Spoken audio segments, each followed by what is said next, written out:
Assalamualaikum warahmatullahi wabarakatuh. Perkenalkan, kami dari kelompok 8 dengan anggota saya sendiri, Nur Indasari, dan juga teman saya yaitu yang pertama Septi Nur Aini dan yang kedua yaitu Rita Ayuning Tias. Di sini kami akan sedikit mempresentasikan tentang sejarah hukum Islam di Indonesia. Yaitu yang pertama yang saya akan bahas yaitu perkembangan hukum Islam di Indonesia. Nah, pada perkembangan hukum Islam di Indonesia ini terbagi menjadi 5 periode, yaitu yang pertama, hukum Islam pada masa pra-penjajahan Belanda. Masyarakat Indonesia sebelum Islam masuk telah menganut kepercayaan animisme dan dinamisme. Kemudian lahirlah kerajaan-kerajaan yang dibangun atas dasar kepercayaan yang dianutnya.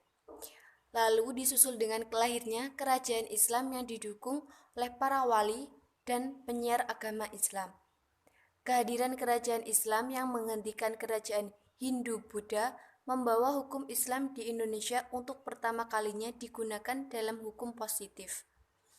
Pada masa itu, para penguasa kerajaan Islam memposisikan hukum Islam sebagai hukum negara. Raja-raja di Indonesia secara yuridis memberlakukan hukum Islam yaitu secara kredo yang dikenal dengan teori kredo atau syahadat, yaitu mengharuskan pelaksanaan hukum Islam oleh mereka yang telah mengucapkan 2 kalimat syahadat sebagai konsekuensi logis dari pengucapan kredonya, akan tetapi tidak dalam konteks peraturan atau perundang-undangan kerajaan. Yang kedua yaitu hukum Islam pada masa penjajahan Belanda. Penjajahan Belanda terhadap kawasan Nusantara dimulai dengan kehadiran VOC sebagai sebuah organisasi dagang. Belanda juga menjadi perpanjangan tangan kerajaan di kawasan Hindia Timur dalam menjalankan fungsi-fungsi pemerintahan dan hukum Belanda yang mereka bawa.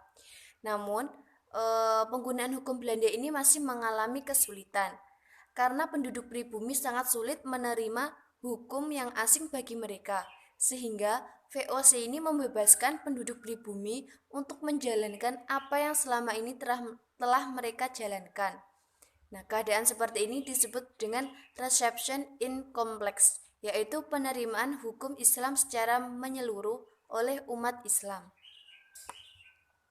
Yang ketiga yaitu hukum Islam pada masa pendudukan Jepang. Setelah Jenderal Terporten menyatakan menyerah tanpa syarat kepada Panglima Militer Jepang, segeralah Panglima Jepang mengeluarkan berbagai macam peraturan. Nah, salah satu di antaranya adalah Undang-Undang Nomor 1 tahun 1942 yang menegaskan bahwa pemerintahan Jepang meneruskan segala kekuasaan yang sebelumnya dipegang oleh Gubernur Jenderal Hindia Belanda. Nah, ketetapan baru ini tentu saja berimplikasi pada tetapnya posisi keberlakuan hukum Islam sebagaimana kondisi terakhir pada masa pendudukan Belanda. Nah, yang keempat yaitu masa kemerdekaan. Kedudukan hukum Islam pada masa kemerdekaan ini mengalami kemajuan yang berarti.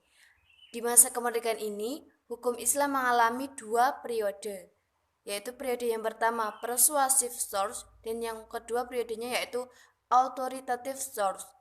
Nah, periode persuasif adalah periode penerimaan hukum Islam sebagai persuasif, yaitu sumber yang terhadapnya orang harus yakin dan mau menerimanya. Semua hasil sidang BPUPKI adalah sumber persuasif bagi UUD 1945. Sehingga Piagam Jakarta itu juga merupakan persuasif source UUD 1945. Periode kedua yaitu authoritative source dimulai ketika Piagam Jakarta ditempatkan dalam Dekrit Presiden Republik Indonesia tahun 1959. Yang kelima yaitu hukum Islam pada masa reformasi. Ketika masa reformasi menggantikan Orde Baru, keinginan mempositifkan hukum Islam itu sangat kuat. Perkembangan hukum Islam pada masa ini mengalami kemajuan. Akibatnya, bagi perkembangan hukum Islam adalah banyak daerah yang menerapkan hukum Islam. Meskipun hukum Islam tidak berkembang lewat jalur struktural partai, Namun hukum Islam pada masa era reformasi ini sebagai kelanjutan dari era sebelumnya dapat berkembang pesat melalui jalur kultural. Beberapa undang-undang dan perda-perda yang memuat nilai-nilai hukum Islam seperti UU tentang pengelolaan zakat, UU tentang penyelenggaraan ibadah haji, UU tentang hukum perbankan syariah, begitu juga perdanya yaitu Perda Pemberantas dan Pencegahan Maksiat, Perda Kewajiban Baca Al-Quran bagi siswa, dan Perda Pemberantas Pelacuran dan lain-lain sebagainya.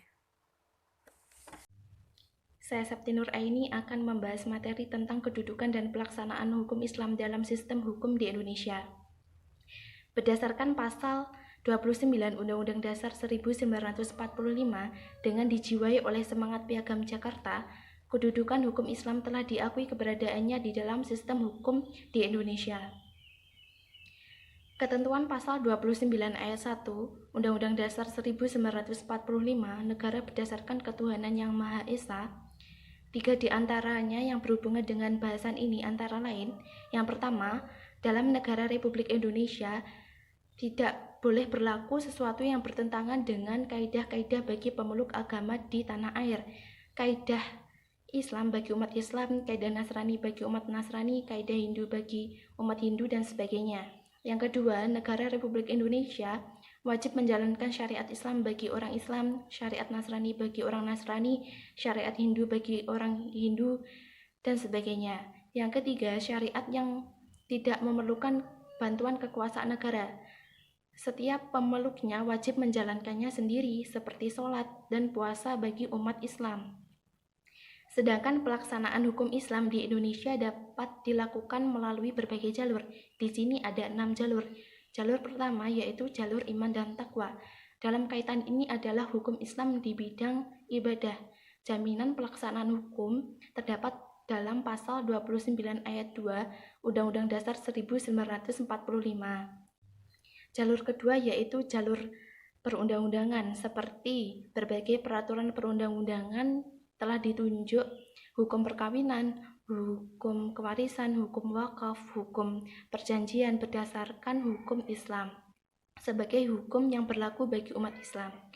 Jalur ketiga yaitu pelaksanaan hukum di bidang muamalat, yaitu melakukan perbuatan atau transaksi tertentu di bank muamalat, BPR, syariah yang diatur sesuai dengan hukum Islam. Jalur keempat melalui BAMUI, Badan Arbitrase Muamalat Indonesia, yang kini disebut Badan Arbitrase Syariat Nasional Basarnas. Dilaksanakan hukum muamalat Islam melalui badan yang didirikan oleh Majelis Ulama Indonesia tersebut, berpusat pada pengusaha, pedagang, dan industriawan, atau kesepakatan bersama dapat memilih hukum Islam untuk menyelesaikan sengketa secara damai, baik maupun di luar atau di dalam pengadilan. Jalur kelima, menerapkan hukum Islam yang dilakukan oleh LPOM, Lembaga Pusat Penelitian Obat Kosmetik dan Makanan, yang didirikan juga oleh Majelis Ulama Indonesia, yaitu lembaga yang menentukan apakah suatu produk, makanan, minuman, obat, maupun kosmetik halal dan haram oleh umat Islam. Jaminan ini sudah dicantumkan dalam Undang-Undang Nomor 33 Tahun 2014 tentang jaminan produk halal. Jalur keenam yaitu jalur pembinaan atau pembangunan. Hukum nasional yang dilaksanakan oleh Badan Pembinaan Hukum Nasional (BPHN). Diharapkan melalui badan ini nantinya akan lahir undang-undang hukum kontrak nasional yang mengandung ketentuan yang sesuai dengan hukum Perikatan Islam atau akad-akad syariah sebagai pedoman pelaksanaan transaksi ekonomi syariah di tanah air. Saya Rita Ayuning Tias akan menjelaskan materi selanjutnya, yaitu tentang teori-teori berlakunya hukum Islam di Indonesia. Yang pertama adalah ajaran Islam tentang penataan hukum.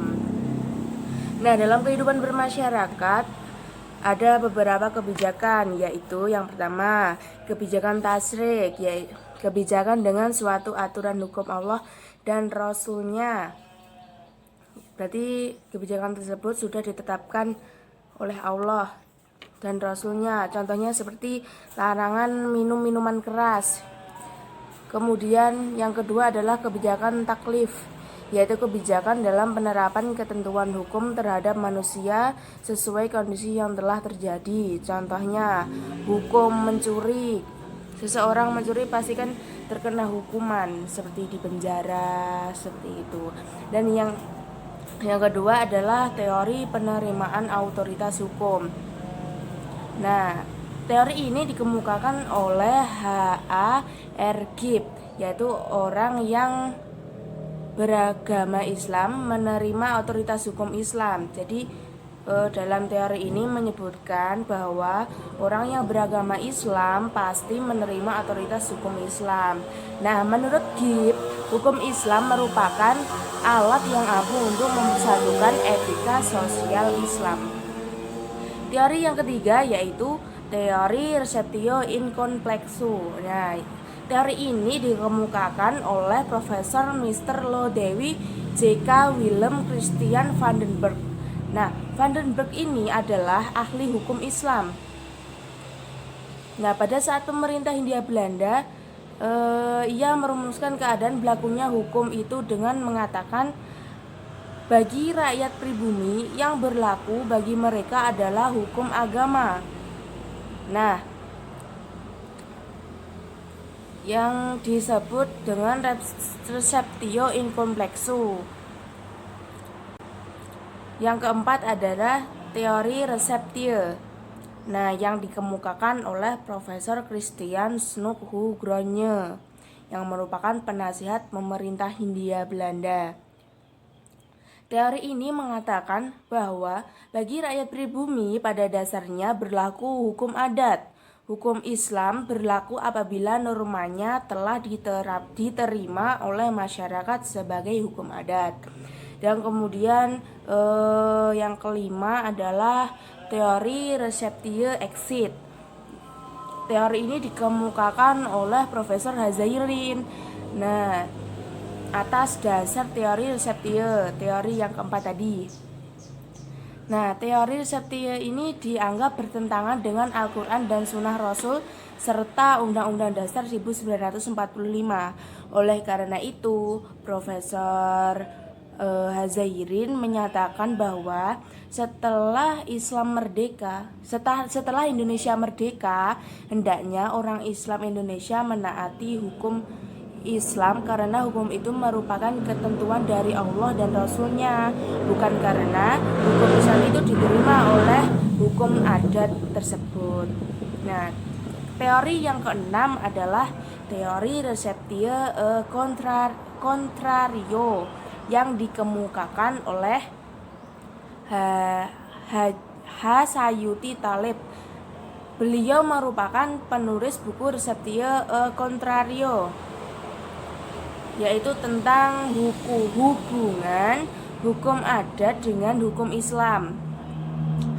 Nah, dalam teori ini berbanding terbalik dengan teori receptio, teori yang keempat yang dikemukakan oleh Profesor Christian Snoeck-Groningen.